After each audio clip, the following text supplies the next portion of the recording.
ओम श्री सद्गुरुदेव भगवान की जय।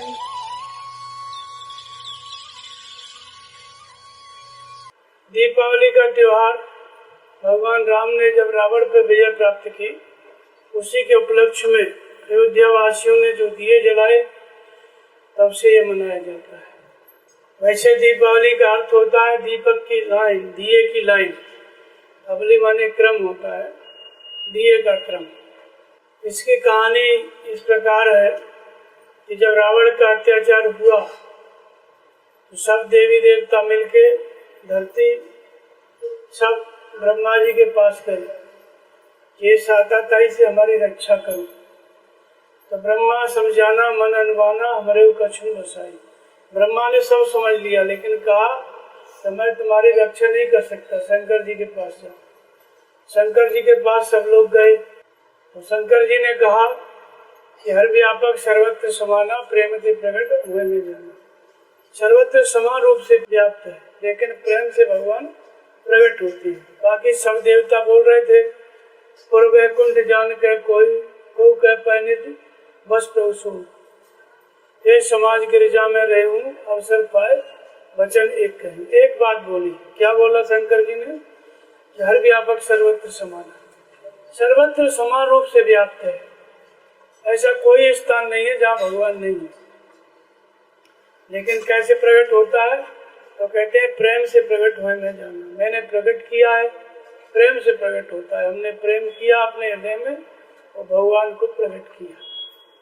तुम्हें भी भगवान की प्राप्ति करनी है तो प्रेम करो। प्रेम से प्रार्थना किए सब देवता लोग मिलके। भगवान ने आकाशवाणी दिया, जन डर को मन सिद्ध सुरेशा तुम्हें लाग धरियो डर जैसा। अंश ने सहित ले अवतारा, अंशों के सहित में अवतार लूंगा। भगवान ने आकाशवाणी दिया, फिर उसी आकाशवाणी ने भगवान का अवतार लिया। किसके यहाँ? दशरथ कौशल्य।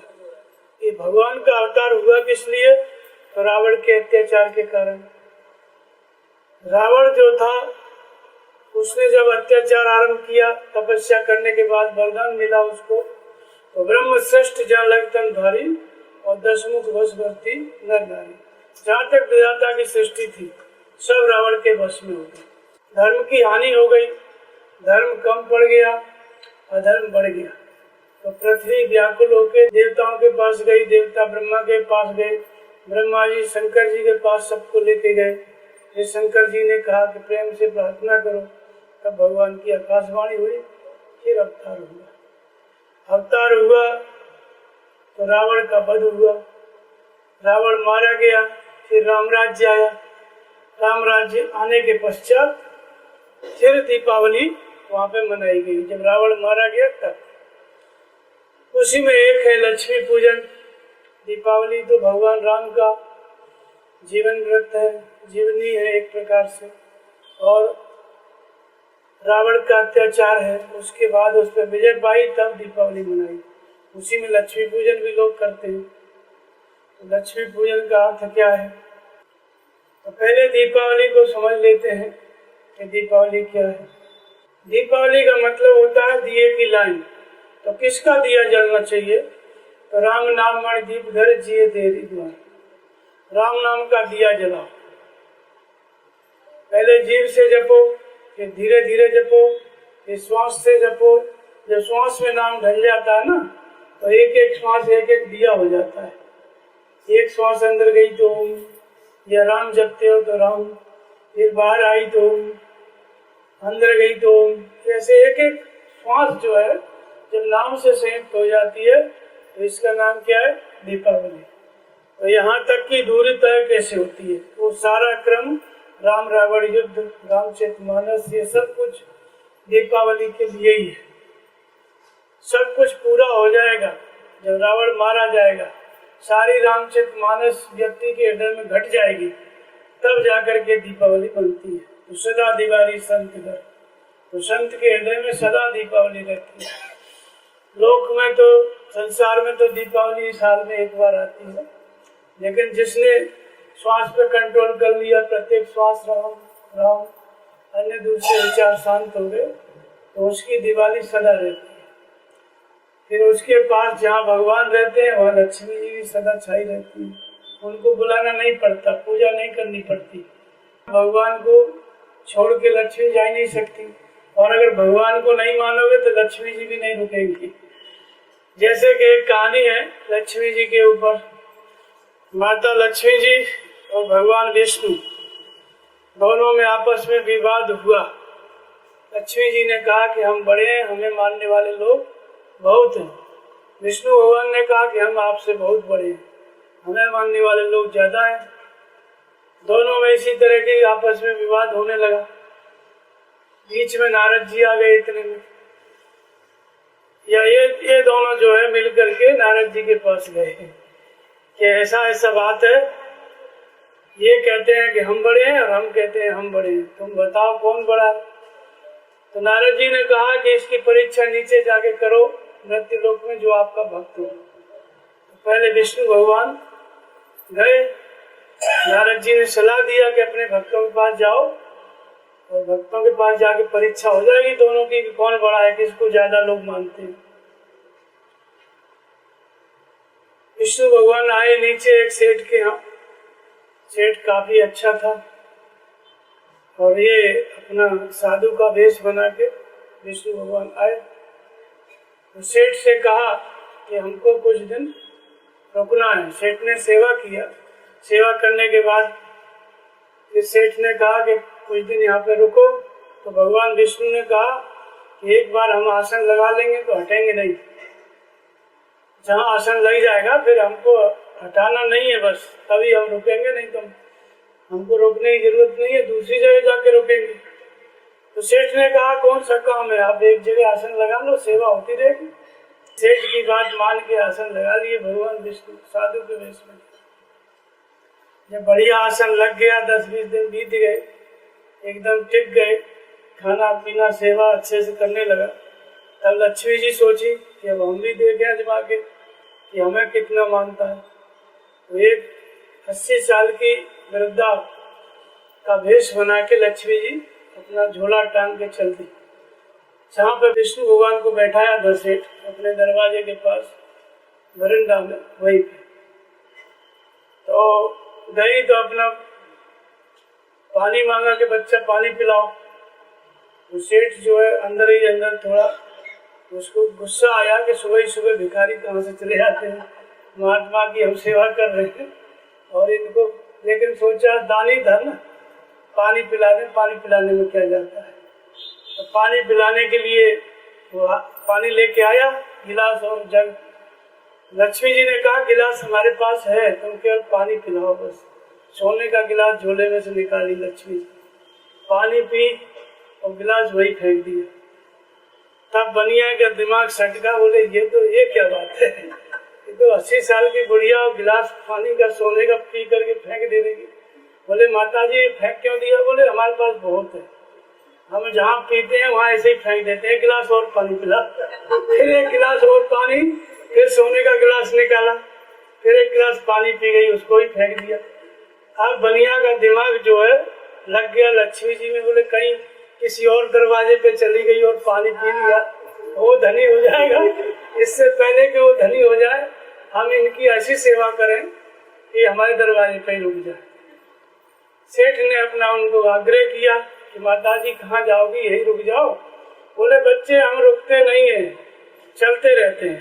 बोले बहुत सेवा हम करेंगे, कांवर में बैठा के तीर्थ करा देंगे चारों धाम, लेकिन हमारे दरवाजे पर रुको। तो अंदर गई तो महात्मा जी बैठे थे विष्णु भगवान, घूम के देखा, बोले रुक सकते हैं लेकिन इनको हटाओ, इसी जगह पे हमारा आसन लगाओ तब हम रुक सकते हैं। तो बनिया सोचा बात तो बहुत ऊंची बोल रही है, लेकिन देखते हैं, अपनी पत्नी से विचार करते हैं। तो धनी लोग होते हैं तो आपस में पहले सलाह मशवरा करते हैं, और जो त्यागी होते हैं वो लोग विचार नहीं करते, सीधा दान करते हैं। लेकिन सेठ लोग का क्या रहता है ना कि आपस में अपनी पत्नी से गए वहां पे समझे। तो उनकी पत्नी बोली सेठान के देखो ये रोज का 1 गिलास 2-4 गिलास देगी, इससे हमें बहुत कुछ मिलेगा, और ये 2 किलो राशन खराब करेंगे इनसे कुछ मिलने वाला नहीं है, इनको हटाओ। तो बड़े भारी मन से सेठ बेचारा आया और संत जी जो थे विष्णु भगवान उनको आके बोला कि महाराज जी ऐसा है ना, आपका आसन हम दूसरी जगह इसी चौकी को दूसरी जगह लगा देते हैं, यहाँ उनका लगा देते हैं जो माता जी आई है। बोले सेठ हमने पहले ही बोला ना, हम अपना आसन नहीं बदलेंगे, अब हम नहीं हट सकते चाहे जो आए। बोले नहीं महाराज लगा देंगे, बाजू में आपका लगा रहेगा, कहीं थोड़ी दूर पे ही सामने लगा देते हैं। बोले अब कुछ भी हो जाए हम नहीं हटेंगे। तब वो सेठानी सुन रही थी, उसने कहा कि तुम्हारे बाप ने थोड़ी घर बनवाया, एक भी ईंटा दियो, इनको हाथ पकड़ के जल्दी बाहर करो और उनको बैठाओ तो सोना झरे। विष्णु भगवान को हाथ पकड़ के वो सेठ बाहर निकाल दिया, चले गए। लक्ष्मी जी कहाँ रुकने वाली है, थोड़ी देर में वो भी गायब हो गए। अब तो सेठ बेचारा कपार पकड़ के रोने लगा, माया मिली न राम, दुविधा में दोनों गए। तब फिर गए भी अपना ऊपर वैकुंठ में, वहाँ नारद जी पहले से थे खड़े। बोले क्या हुआ? बोले नारद बड़ी बेइज्जती हुई, आपने हमको भेजा, आपकी बात माने, वहाँ तो कोई मान्यता हमारी नहीं है, इन्हीं को लोग मानते हैं। बोले गए कहाँ थे आप? बोले एक सेठ के यहाँ गए। बोले आप बनिया के यहाँ चले गए, वो तो आपको भी बेच डालेगा। अब ऐसा है ना, अपने किसी भक्त के संत के यहाँ पे जाओ, वहाँ आपकी इज्जत होगी। तब विष्णु भगवान को फिर से सुझाव मिला, फिर नारद जी का तो फिर अपना एक महात्मा की कुटिया में अच्छे संत थे, चले गए। जब गए तो पहचान गए कि हमारे इष्ट देव। सब साफ सफाई किया, बढ़िया आसन लगाया, पूजा की और बिठा दिया अच्छे से, और फिर सेवा करने लगे संत लोग। थोड़ी देर में लक्ष्मी जी सोची कि वहाँ तो हमारा काम चल गया, हमने अपने को बड़ा सिद्ध कर दिया, लेकिन महात्मा ये लोग सोना चांदी नहीं देखते, यहाँ क्या किया जाए। तब फिर वो अपना अच्छा भेष बना करके, सुंदर भेष, जैसे विश्वामित्र के पास मेनका पहुंची, वही बात याद आ गई। चली गई अपना, चली गई तो उनका एक शिष्य था, चेला बाबा जी का, गई तो वो वहीं बैठने की कोशिश कर रही थी। तो महाराज जी बोले कि आप माता जी वहाँ बैठ जाओ दूसरी जगह, ये बाबा लोगों की जमात है, यहाँ आपका कोई काम नहीं है, थोड़ा उधर बैठो। बोरी दे दिया बिछाने के लिए कि वहीं बैठो दूर।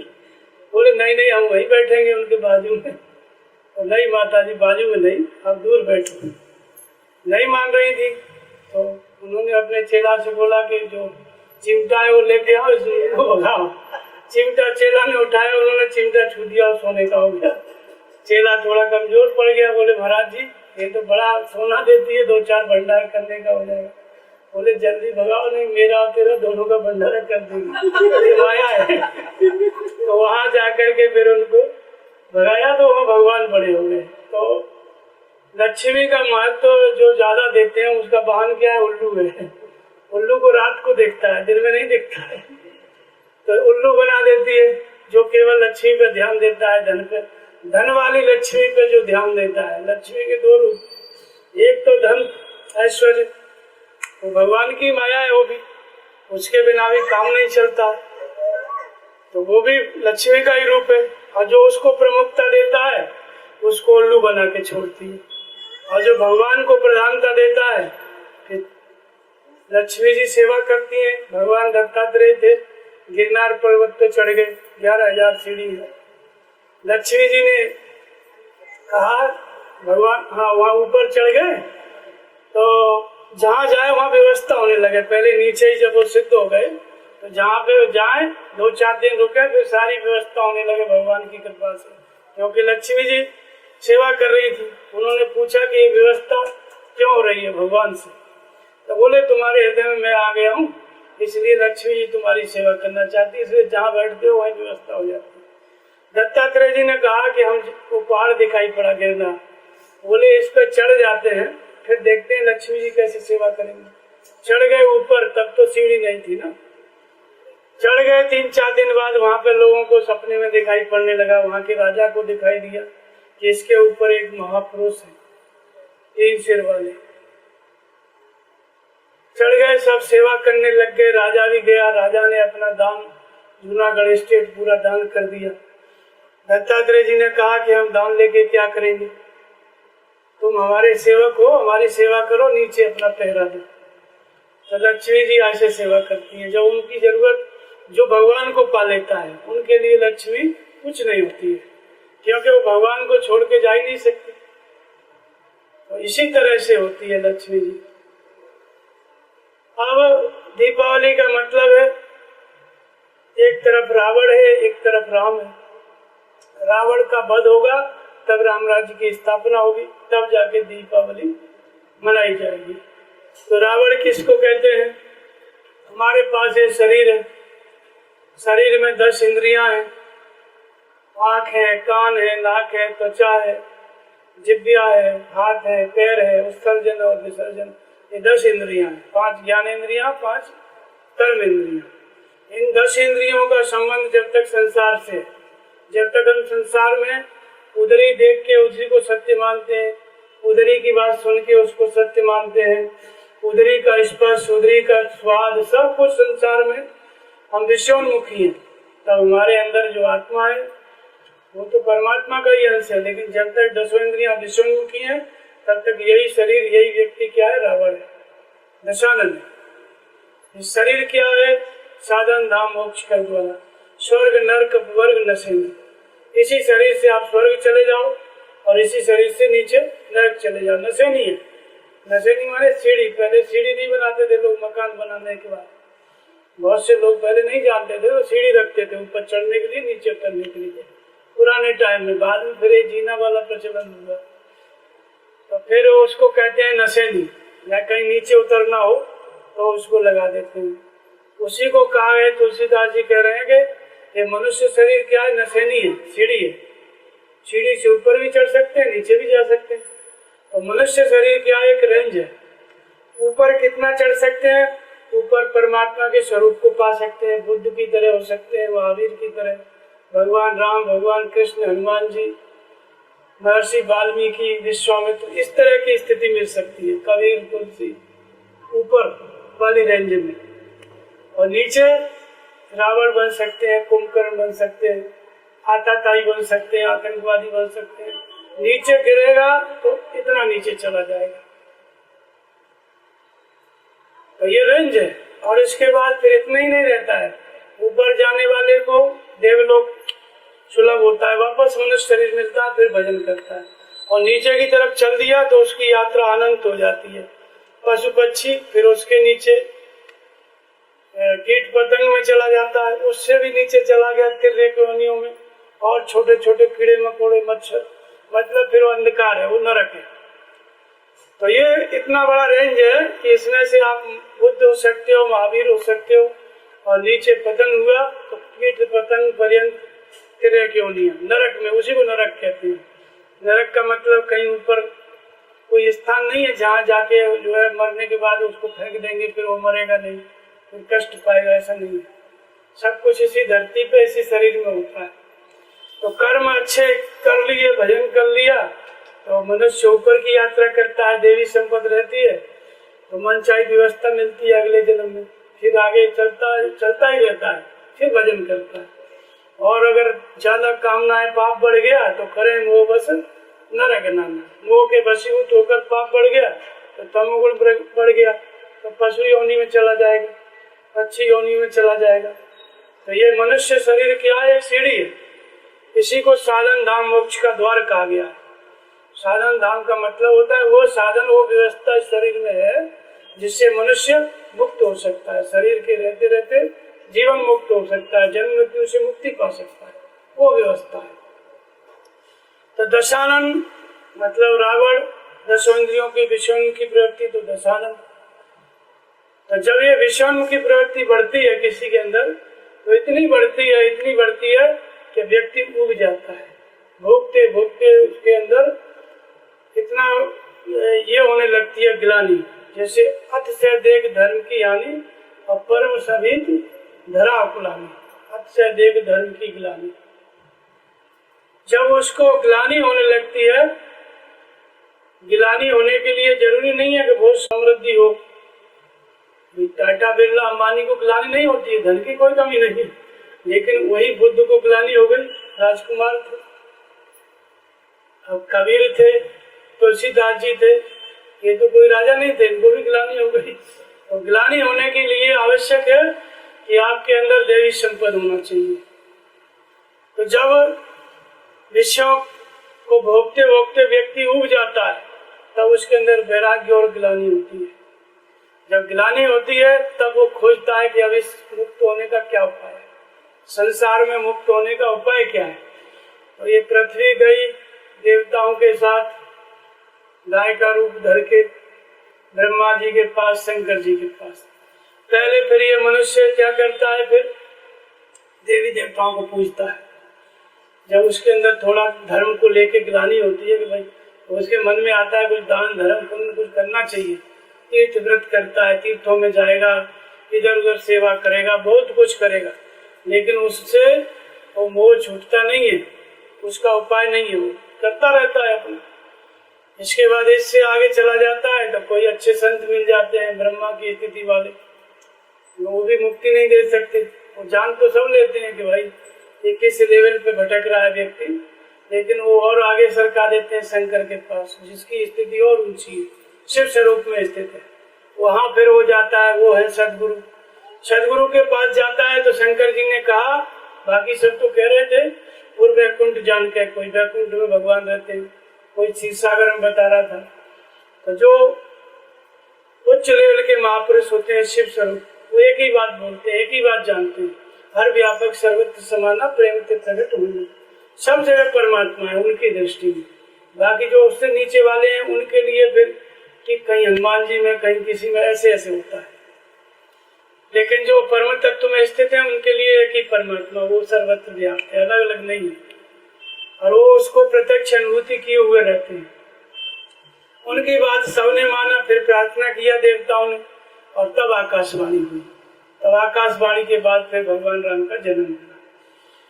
तो जब महापुरुष मिल जाते हैं, विधि बता देते हैं, तब जाकर के व्यक्ति फिर भगवान राम का जन्म होता है। तो भगवान राम का जन्म कैसे हुआ? वशिष्ठ के द्वारा, श्रृंगी ऋषि के द्वारा। श्रृंगी ऋषि ने यज्ञ कराया, वशिष्ठ ऋषि ने सुझाव दिया, फिर जाकर के भगवान का जन्म हुआ। तो इष्ट को बस में करने वाली जानकारी ज्ञान रूपी वशिष्ठ, सदगुरु ही वशिष्ठ है, और उनके द्वारा हमको परमात्मा की प्राप्ति करने वाला ज्ञान हमको मिलता है। वो ज्ञान क्या होता है? श्वास प्रश्वास का यज्ञ ही श्रृंगी ऋषि है।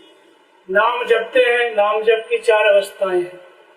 वैखरी मध्यमा पश्चंती परा, बोल के जपना है, जैसे राम राम राम ऐसे बोलो।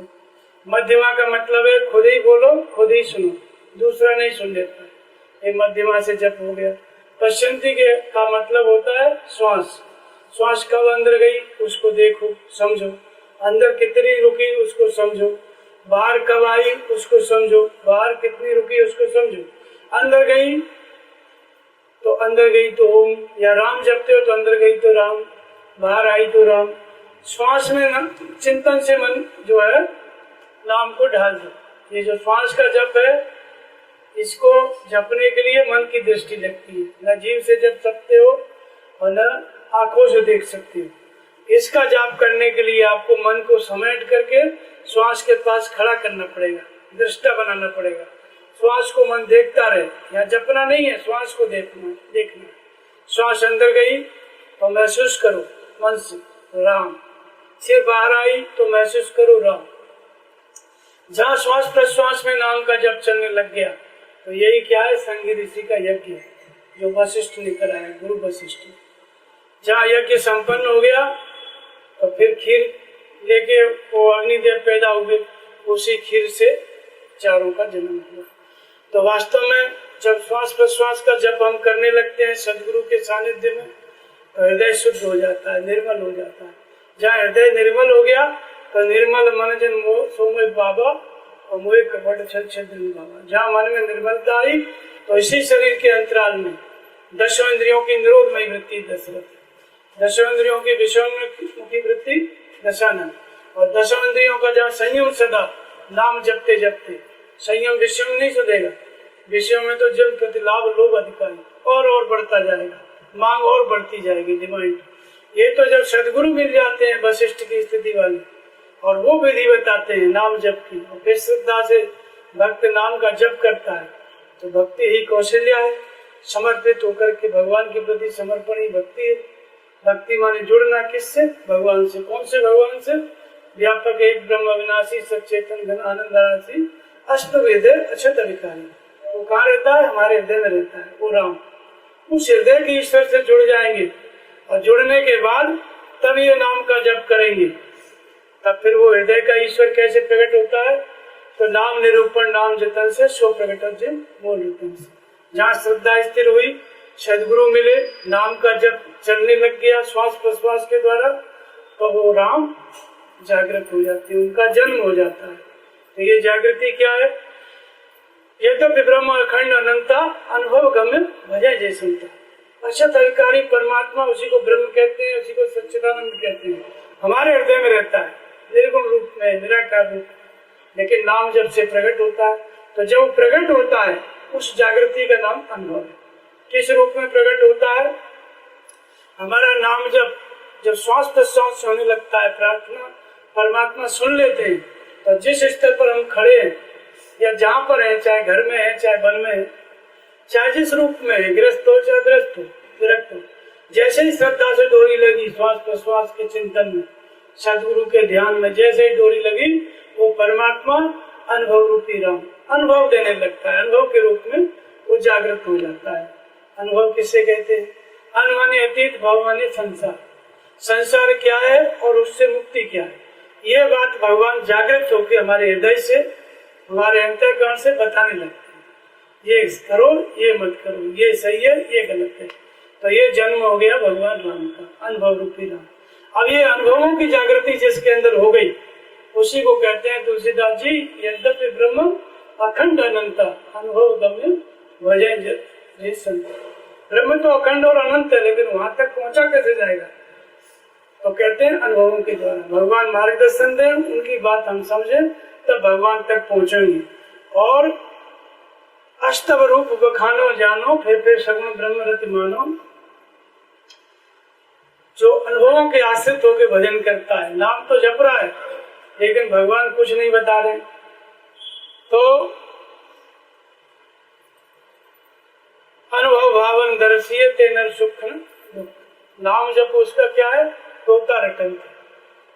कबीर कहते हैं राम नाम में अंतर है, कहीं हीरा है कहीं पत्थर है। इतना बड़ा अंतर, बहुत परिश्रम किए, हीरा हाथ लग गया, पूरे जीवन की व्यवस्था, और कंकड़ पत्थर हाथ लग गए तो श्रम बेकार चला गया। इतना राम नाम में अंतर है।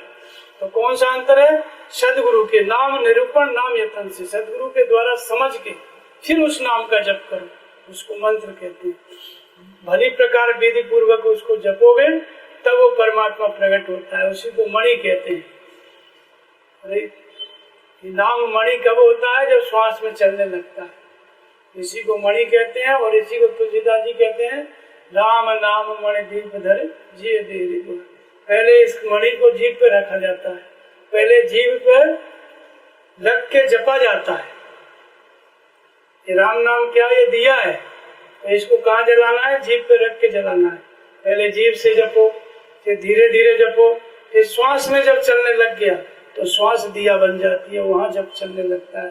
फिर एक एक श्वास एक एक दिया, तो हो गई दीपावली। क्रम लग गया ना, हर एक श्वास में नाम से संयुक्त हो गई तो एक क्रम लग गया, इसका नाम दीपावली।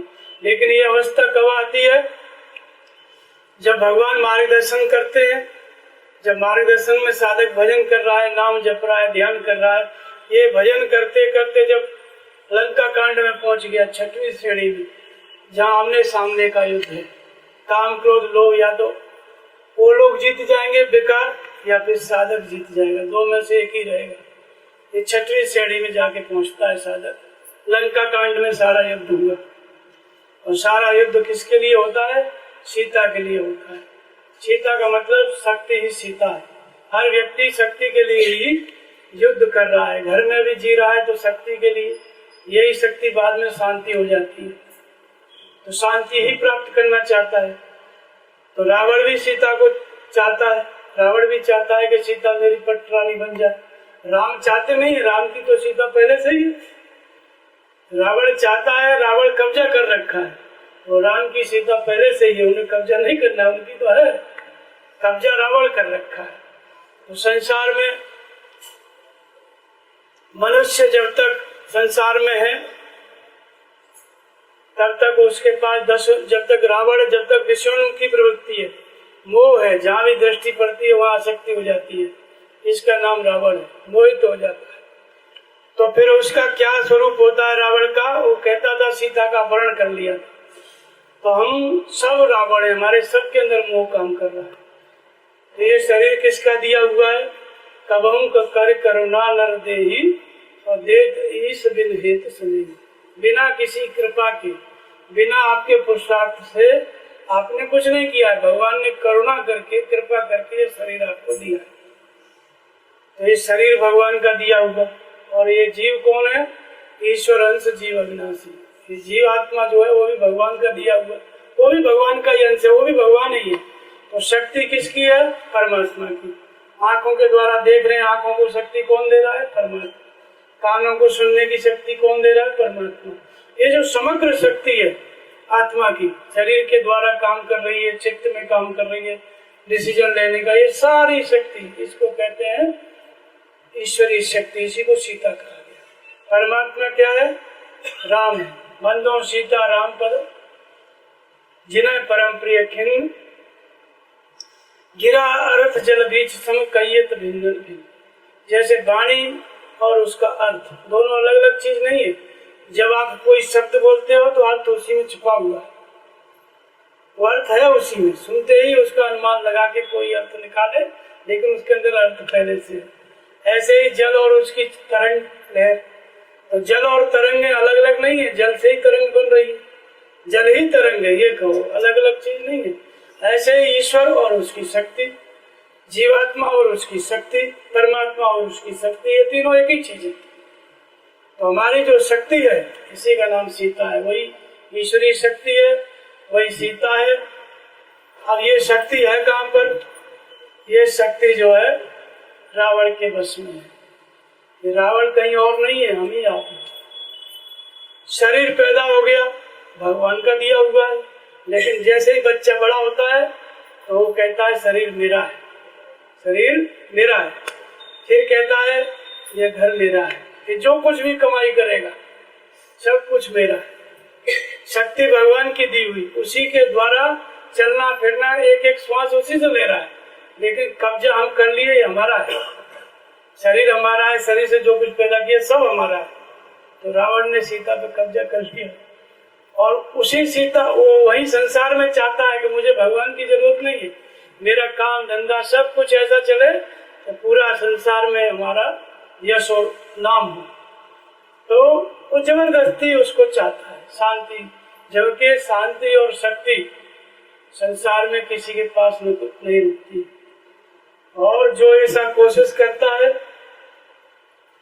तो भी बहुत लोगों ने समृद्धि इकट्ठी की, परमाणु इकट्ठे कर लिए, लेकिन विनाश है। जिसने इकट्ठा किया उसका भी विनाश है, नहीं किया उसका भी विनाश है। तो इसलिए संसार में या मोह के बस में रह करके हम शांति नहीं प्राप्त कर सकते, हम शक्ति को नहीं ले सकते। ये किसकी है? ये राम की सीता है। तो लंका अचल राज तुम करो, हनुमान जी ने कहा कि अपना त्रिन दबाओ, भगवान राम को उनकी सीता सौंप दो, फिर तुम अचल लंका के राजा बन जाओगे। कौन बना देगा? भगवान बना देंगे। तुम्हें कुछ करना नहीं है, सीता सौंप दो उनको बस, और तुम सीता सौंप दोगे तो पूरा संसार के मालिक बन जाओगे। रावण ने कहा नहीं। तो हम समर्पित नहीं हो पाते, भगवान को नहीं सौंप पाते, बोलने से नहीं।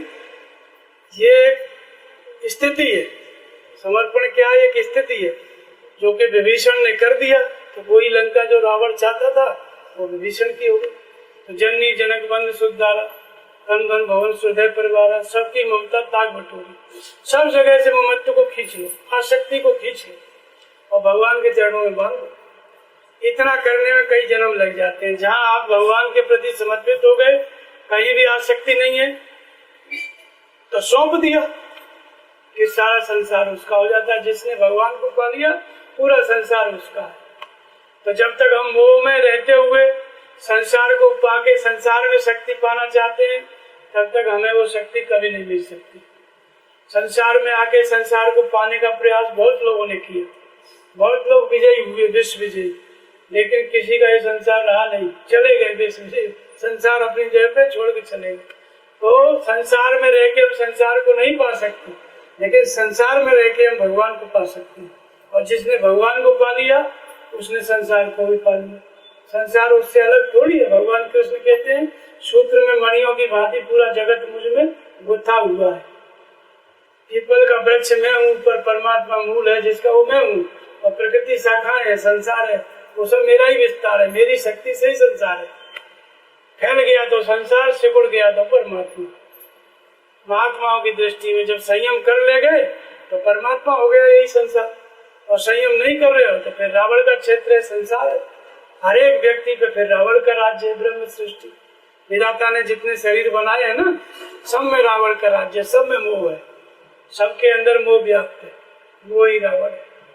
तो सब पे रावण का राज्य चल रहा है। हमको इस रावण के राज्य को बदल के राम का राज्य इस शरीर रूपी पृथ्वी पर लाना।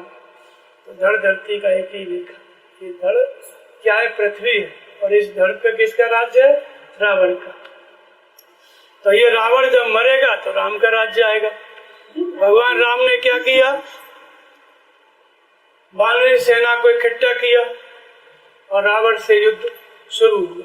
जब रावण लड़ने के लिए आया, रावण जब युद्ध करने के लिए आया तो रावण के अंदर वरदान उसने मांगे थे, उसकी 4-5 विशेषताएं थी।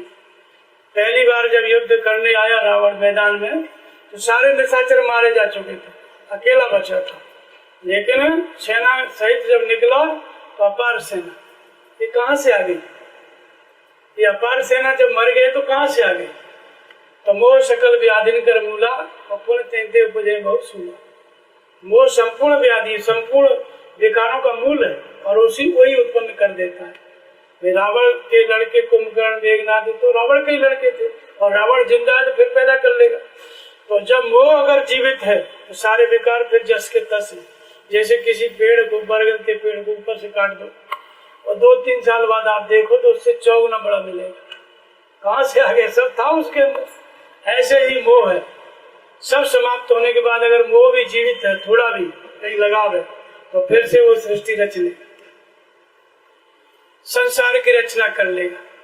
तो इसलिए जब रावण लड़ने के लिए आया तो रावण ने युद्ध शुरू किया तो भगवान से उसके सर काटते जाते थे, लेकिन रावण के सर बढ़ते ही जाते थे।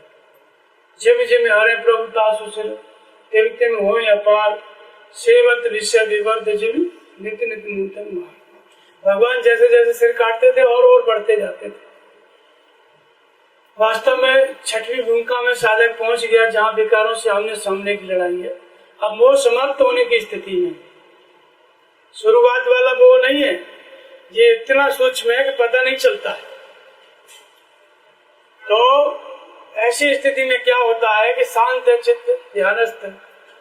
जैसे कोई गहरा तालाब है, झील है, उसको आप देखेंगे तो झील शांत, झील का जल शांत रहता है, उसमें तरंग नहीं रहती अगर हवा न रहो, एकदम शांत रहता है।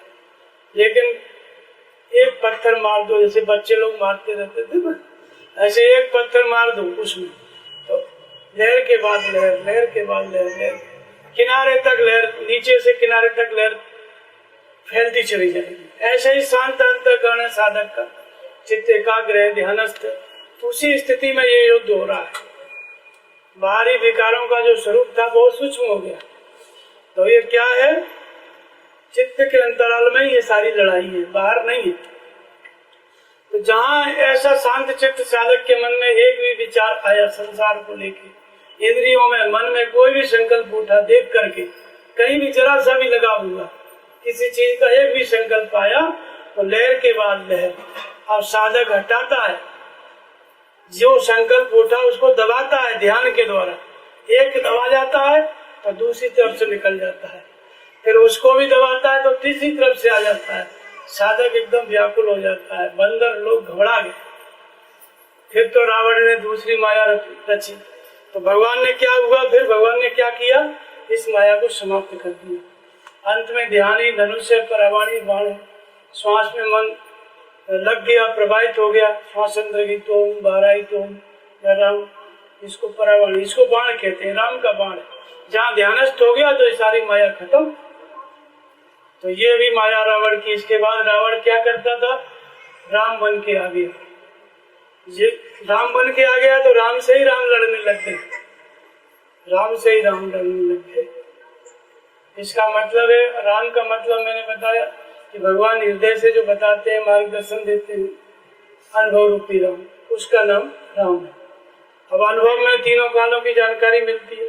इस स्थिति में आकर के भगवान बता दिए, वहाँ ऐसा हो गया, वहाँ ऐसा हो, सब चीज जानकारी मिलने लगती है, वो बताने लगता है तो लोग इकट्ठे होने लगते हैं। अब अनुभव मिल रहा है और आसक्ति हो गई उसी में, भगवान बता रहे हैं, चल रहा है, तो भजन बंद। अगर यहाँ भी रुक जाएगा तो सीता नहीं प्राप्त होगी, फिर वो रावण की हो जाएगी।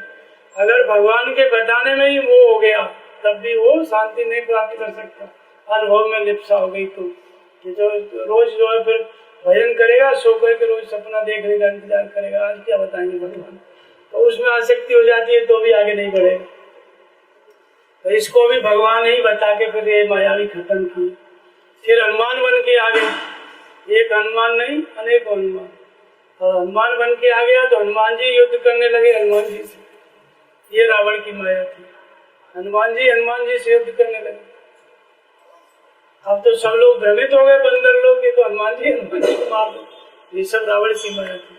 तो इस स्थिति में जब साधक पहुंचता है क्षत्रिय भूमिका में, जब लगभग मुक्त होने की स्थिति में है, तो वहां पे क्या होता है कि वैराग्यवान साधक, जिनको साधु बनना है, वो लोग चले आते हैं एक करके। अब वहां पे उनके उसमें फंस गया, सबको बनाने लग गया, खुद पहुंचा नहीं। तो उस स्थिति में भी अगर रुक गया तो भजन रुक जाएगा। फिर वो भी एक माया है, उसमें भी भगवान जो है नहीं प्राप्त होंगे, सीता नहीं प्राप्त होगी, शांति नहीं मिलेगी, वहीं पर साधना रुक जाएगी। इससे भी आगे बढ़ता है, भगवान ही प्रेरणा करके सब ऊपर उठाते हैं, यहाँ कुछ और नहीं है।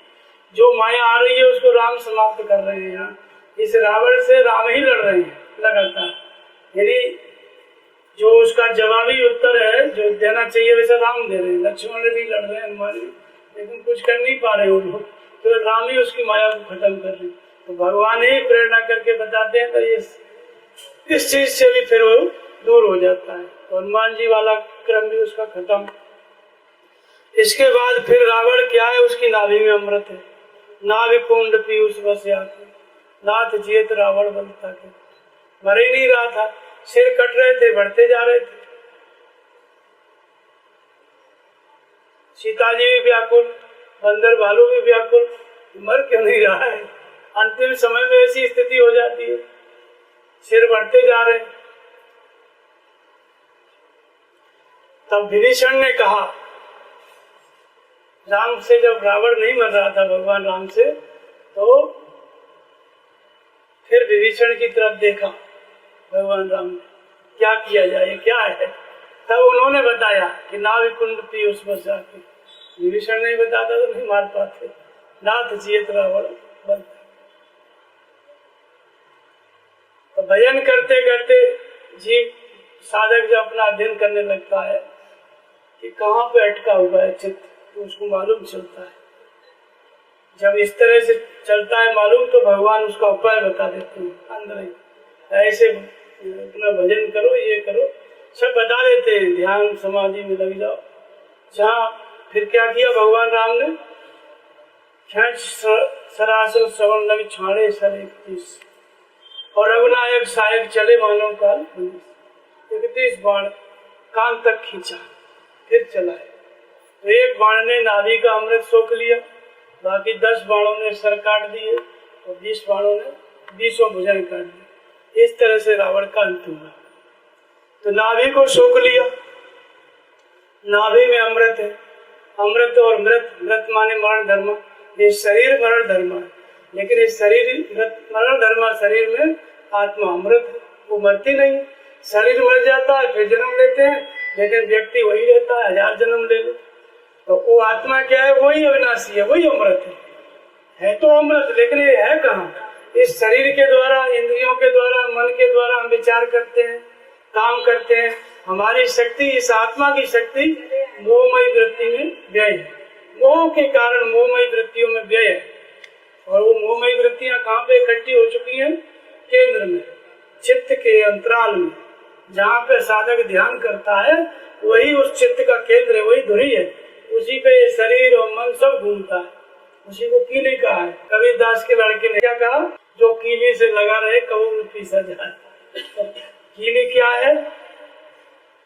चित्त जब एकाग्र हो जाता है तो वही कीली है। तो इसी चित्त के अंतराल में, स्मृति के अंतराल में, ये मोहमयी वृत्तियों में आत्मा की जो शक्ति है, मोहमयी वृत्तियों में भी है।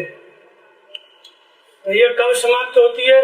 भजन करते करते, ध्यान करते करते, एकत्व और ईश, 31 बाण मारे। जहाँ ईश के साथ, परमात्मा के साथ एकत्व भाव आया, हम अलग है, भगवान अलग है, तब तक रावण जिंदा है।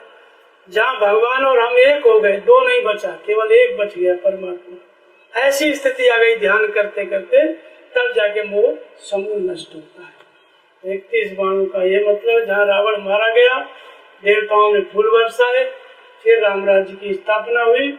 और राम राज्य जो था वो क्या था? तुलसीदास जी कहते हैं कि राम राज्य अब सुनो खगेशा, उदित भयोवति प्रबल दिनेशा। प्रचंड सूर्य उदित हुआ, और सूर्य का प्रकाश कहाँ कहाँ था? तो कहते हैं पूर्व प्रकाश रजोत्यों लोका, पृथ्वी पे था।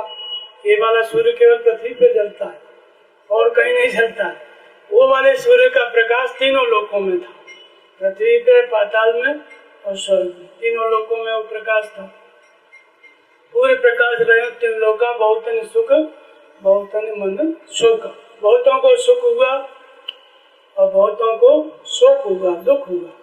जिन्हें शोक ते कहो बखानी, प्रथम अविद्या निशा नसानी। किसको शोक हुआ? अविद्या रूपी रात्रि सदा सदा के लिए समाप्त हो गई।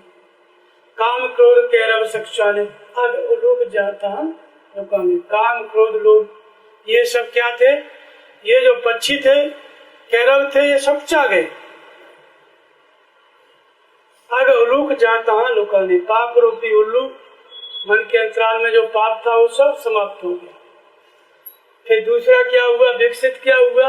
ये तो खत्म हो गए विकार सब जब राम राज्य हुआ, लेकिन विकास किसका हुआ?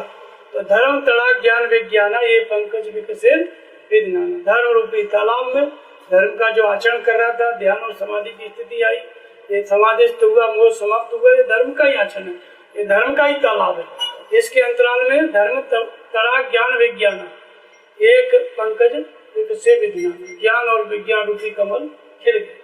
ज्ञान किसको कहते हैं? आत्मा के अद्वैत में अध्यात्म ज्ञान तत्व, तत्व ज्ञानार्थ दर्शनम, एतद् ज्ञान मिति प्रोक्तम, अज्ञानम निरतो अन्यथा। ज्ञान अखंड एक सीतावा, केवल परमात्मा ही एकमात्र ज्ञान है। तो ये बात कैसे समझ में आती है? जब परमात्मा हमारे हृदय से मार्गदर्शन करे, जागृत होके उस मार्गदर्शन में चलना, ये ज्ञान की शुरुआत है, जिसको मैंने अनुभव रूपी राम कहा, जागृति। ये ज्ञान की शुरुआत है। भगवान के मार्गदर्शन में चलते चलते मार्गदर्शन करने वाले परमात्मा को प्रत्यक्ष जान लेना, ये ज्ञान की पराकाष्ठा है। तो ये ज्ञान रूपी कमल विकसित हो गया। धर्म का आचरण करते करते परमात्मा की प्रत्यक्ष अनुभूति हो गई, ये वाला कमल विकसित हो गया राम राज्य में। और विज्ञान, विज्ञान का मतलब होता है जब जिसके अंदर परमात्मा की अनुभूति हो गई, ऐसा महापुरुष किसी के अंदर भी, कोई 1000 किलोमीटर दूर है, देश में विदेश में कहीं पर भी है, जहाँ से स्मरण करेगा, यहाँ बैठा बैठा उसके अंदर ये जागृति प्रदान कर देगा। इसका नाम विज्ञान है, यानी अंतर्यामी होना, एक जगह पे बैठ के सर्वत्र कार्य करने की क्षमता, दूसरे के अंदर भी प्रेरणा करने की क्षमता, इसका नाम विज्ञान है। तो ज्ञान से श्रेष्ठ विज्ञान होता है। ज्ञान माने भगवान की प्राप्ति, लेकिन विज्ञान किसको कहते हैं? दूसरे के अंदर भी भगवान की जागृति करने की क्षमता, दूसरे के मन में भी पढ़ के उसको बताने की क्षमता, ये विज्ञान है। तो ये हो गया ज्ञान विज्ञान, ये राम राज्य में विकसित हुआ कहाँ पर राम राज्य? तो आगे कहते हैं कि यह प्रताप रवि जाके उन जब करे प्रकाश, पछले बाड़े प्रथम जे कहे पावे नाश। अविद्या, पाप, काम, क्रोध, राग, द्वेष, ये जो है नाश पा जाए, इनका नाश हो जाए। और बाद में जो बताए ज्ञान और विज्ञान, सुख, संतोष, विराग, विवेका, विगत सुख, ये को कहने का सुख है, संतोष है, ये सारे सद्गुण विकसित हो जाए। कहाँ पे प्रकाश करता है राम राज्य का? प्रकाश कहाँ हुआ? पूर्व करे प्रकाश। जब किसी व्यक्ति के हृदय में यह प्रकाश उतर आता है, परम प्रकाश, परम तत्व परमात्मा उतर आता है, अवतरित हो जाता है, तो उसका प्रकाश जो है हृदय में होता है, इसी का नाम राम राज्य है। अर्थात हृदय कहाँ पर है? इसी शरीर में। तो शरीर रूपी पृथ्वी पर इस हृदय के अंतराल में जब भगवान अवतरित हो जाते हैं, संपूर्ण कलाओं से सारे विकार शांत हो गए और सारे सद्गुण विकसित हो गए, उस पृथ्वी पर उस शरीरधारी महापुरुष के अंदर राम का राज्य स्थापित हो जाता है।